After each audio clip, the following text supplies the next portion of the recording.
আসসালামু আলাইকুম। আমি শোয়েব, দক্ষিণ কোরিয়া থেকে।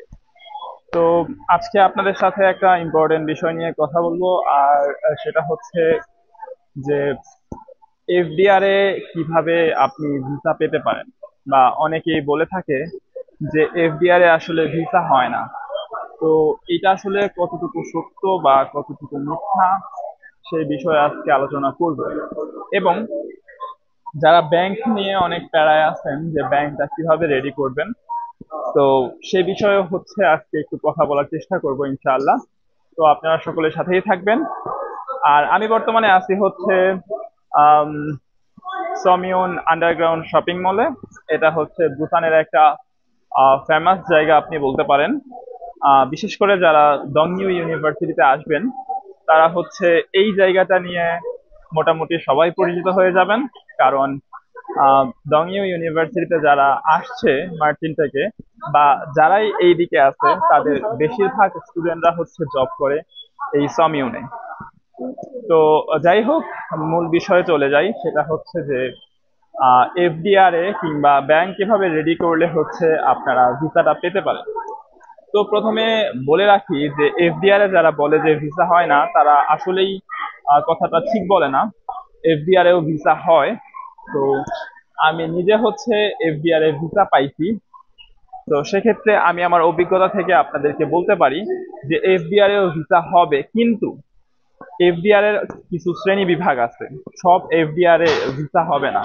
তো ভিসা হওয়ার জন্য আপনার যে এফডিআর অ্যাকসেপ্ট করে কোরিয়ান এম্বাসি, সেটা হচ্ছে যে মান্থলি টার্ম ইন্টারেস্ট এফডিআর যেটা আছে, মানে প্রতি মাসে হচ্ছে আপনার এফডিআরটা থেকে যে ইন্টারেস্টটা আসে, সেটা হচ্ছে প্রতি মাসে আসতে হবে। ঠিক আছে। কিন্তু কিছু কিছু এফডিআর আছে যে একদম 1 বছরের জন্য ফিক্সড, 3 মাসের জন্য ফিক্সড, তারপর হচ্ছে আপনার 6 মাসের জন্য, মানে এর আগে আপনি ভাঙতে পারবেন না, এরকম কিছু আছে। বাট যেটা হচ্ছে মান্থলি টার্ম এফডিআর, সেটা হচ্ছে আপনি যখন ইচ্ছা তখন ভাঙতে পারবেন। অ্যান্ড প্রতি মাসে মাসে হচ্ছে আপনার যে পরিমাণ টাকাটা আছে, সে তার উপরে একটা নির্দিষ্ট হারে আপনাকে ইন্টারেস্ট দিবে। তো এইটা হচ্ছে আপনার মান্থলি টার্ম ইন্টারেস্ট এফডিআর যেটাকে বলে আর কি, সেইটা। তো এইটা হচ্ছে কোরিয়ান এম্বাসি অ্যাকসেপ্ট করে। এছাড়া বাকি যেগুলো আছে, যেমন হচ্ছে আপনার বলতে পারেন এই আম, হ্যাঁ, যেমন 6 মাসের জন্য ফিক্সড করে রাখা টাকা, কিংবা 1 বছরের জন্য টাকা ফিক্সড করে রাখা, এগুলা কিন্তু অ্যাকসেপ্ট করবে না। অ্যান্ড শুধু আপনি যদি শুধু মান্থলি টার্ম এফডিআরটা শো করেন, সেক্ষেত্রেও হচ্ছে ভিসা হওয়ার পসিবিলিটি একটু কম থাকে। তার সাথে সাথে আপনার কি শো করতে হবে, তার সাথে সাথে হচ্ছে আপনার একটা সেভিংস অ্যাকাউন্টে ট্রানজ্যাকশন শো করতে হবে। এখন আপনি ট্রানজ্যাকশনের কিছু সিস্টেম আছে যে আপনি কিভাবে ট্রানজ্যাকশন করবেন। তো ট্রানজ্যাকশনটা করার ক্ষেত্রে আপনি সবসময় চেষ্টা করবেন যে একটু ইউনিক ওয়েতে ট্রানজ্যাকশন করার জন্য। যদিও আমার ব্যাংক সম্পর্কিত একটা ভিডিও আছে, তো আপনারা চাইলে হচ্ছে সেটা দেখতে পারেন। তো আপনারা যখন ট্রানজ্যাকশন করবেন, ধরেন আপনারা 50,000 টাকা কিংবা 1 লাখ টাকার ব্যাংক ট্রানজ্যাকশনটা করবেন, জমা দিবেন আবার উত্তোলন করবেন। তো সেক্ষেত্রে আপনারা এই 50,000 টাকা বা 60 বা 1 লাখ টাকাকে একবারে জমা দিবেন না, আপনারা একটু ভেঙে ভেঙে জমা দিবেন।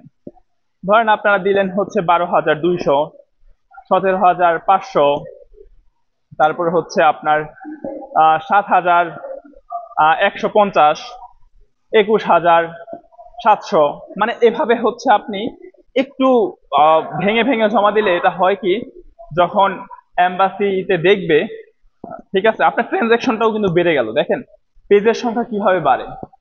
তো আপনি যখন হচ্ছে আহ, ইয়া করবেন, স্টেটমেন্টটা তুলবেন, তখন কিন্তু আপনার তেমন একটা বেশি হবে না, পেজ বেশি হবে না যদি আপনি একটা একটা করে ট্রানজ্যাকশন করেন।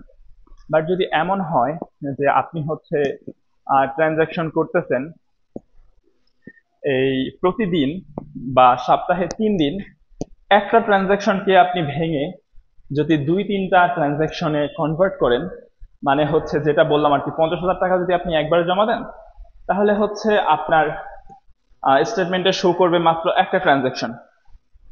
বাট একইভাবে আপনি যদি এই 50,000 টাকাকে তিনটা বা চারটা ভাগে ভাগ করে এভাবে ভেঙে ভেঙে জমা দেন, তাহলে কিন্তু আপনার ট্রানজ্যাকশন ওই তিন চারটাই শো করবে। তার মানে আপনার ট্রানজ্যাকশনের পরিমাণটাও বেড়ে গেল। অ্যান্ড আপনার যে ভিসা অফিসার যখন আপনার ব্যাংক স্টেটমেন্টটা দেখবেন, তখন বুঝতে পারবেন যে না, আসলে এই লোকটা বা এই লোকটার বাবা বা স্পন্সর, ইনি হচ্ছে শুধু আমাদেরকে দেখানোর জন্যই ট্রানজ্যাকশন করে নাই, মূলত তার দরকারেই করছে। মানে তার কোনো ব্যবসা বা বিজনেস আছে, তো সেই কারণেই হচ্ছে তার এরকম ট্রানজ্যাকশন হয়েছে। কখনো 12,000, কখনো 7,000, কখনো 20,000 এরকম ট্রানজ্যাকশন হয়েছে।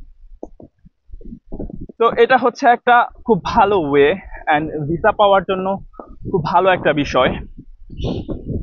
আর কিছু মানুষ প্রশ্ন করেন যে ব্যাংক সলভেন্সি আর ব্যাংক স্টেটমেন্ট এই দুইটার মধ্যে পার্থক্য কি। তো এইটা হচ্ছে ব্যাংক সলভেন্সি মানে হচ্ছে আপনার ব্যাংকে টোটাল কত টাকা আছে। ঠিক আছে, ধরেন আপনি ব্যাংকে গিয়ে বললেন যে আমার একটা ব্যাংক সলভেন্সি সার্টিফিকেট লাগবে। তো তখন হচ্ছে ওই ব্যাংক কর্মকর্তা আপনার ব্যাংকের টোটাল যত টাকা আছে, যেমন এফডিআর এ কত টাকা আছে, তারপর হচ্ছে আপনার সেভিংসে কত টাকা আছে, এই সবগুলা মিলে যে টোটাল টাকাটা আছে সেইটা হচ্ছে একটা সার্টিফিকেটের মাধ্যমে আপনাকে দিবে। সেটাই হচ্ছে ব্যাংক সলভেন্সি, যেটা হচ্ছে আপনি আপনার এম্বাসিতে শো করবেন। অন্যদিকে ব্যাংক স্টেটমেন্টটা হচ্ছে যে ব্যাংকে আপনি যে লেনদেনটা করছেন, ধরেন গত 6 মাসে যদি আপনি ব্যাংক স্টেটমেন্ট উঠান, তাহলে 6 মাসে আসলে আপনি কতটুকু লেনদেন করছেন, কতটুকু ট্রানজ্যাকশন করছেন, কত টাকা উঠাইছেন, ডিপোজিট করছেন, হ্যাঁ, তারপর হচ্ছে ইয়া করছেন, মানে মোট কথা হচ্ছে টোটাল যেই খরচ বা ও লেনদেনের যে বিষয়টা, সেটা হচ্ছে ব্যাংক সলভেন্সি। ব্যাংক ট্রানজ্যাকশন হচ্ছে আপনার ট্রানজ্যাকশনে হচ্ছে শো করবে ব্যাংক স্টেটমেন্টে। সরি, কথাগুলো একটু পেঁচানো হয়ে গেছে, আসলে হাঁটতেছি তো আর সিঁড়ি থেকে উঠলাম, তো তো একটু ক্লান্ত। আর যে পরিমাণ রোদ পড়ছে এখানে, সামার চলতেছে এখন, আপনারা সকলে জানেন সাউথ কোরিয়াতে হচ্ছে সামার শুরু হয়ে গেছে। তো প্রচন্ড রোদ, ছাতা ছাড়া আসলে বাহিরে বের হওয়াটা প্রায় ইম্পসিবল, অনেক বেশি গরম। আর আরেকটা বিষয় হচ্ছে এখানে গাছ তেমন তো নাই, মানে শহর যেটা হয় আর কি, যদিও সাউথ কোরিয়া সম্পূর্ণটাই হচ্ছে পাহাড়। যাই হোক, আমরা হচ্ছে মূল কথায় ফিরে যাই। তো এফডিআর এ যারা টাকা দেখাতে চাচ্ছেন, তো তারা অবশ্যই হচ্ছে এই সিস্টেমে হচ্ছে টাকা দেখাবেন, ইনশাল্লাহ আপনাদের ভিসাটা হয়ে যাবে। তো আজকের ভিডিওটা এ পর্যন্তই। ভিডিওটি ভালো লাগলে লাইক, কমেন্ট, শেয়ার করতে পারেন। আপনাদের একান্ত ইচ্ছা, কোনো কিছু জানার থাকলে অবশ্যই কমেন্ট করবেন, অ্যান্সার দেওয়ার চেষ্টা করব। অ্যান্ড আরো একটা বিষয়, সেটা হচ্ছে যারা আমার চ্যানেলটি এখনো সাবস্ক্রাইব করেননি, যদি ভালো লাগে ভিডিওগুলা সাবস্ক্রাইব করতে পারেন, যদি মনে হয় ভিডিও হেল্পফুল।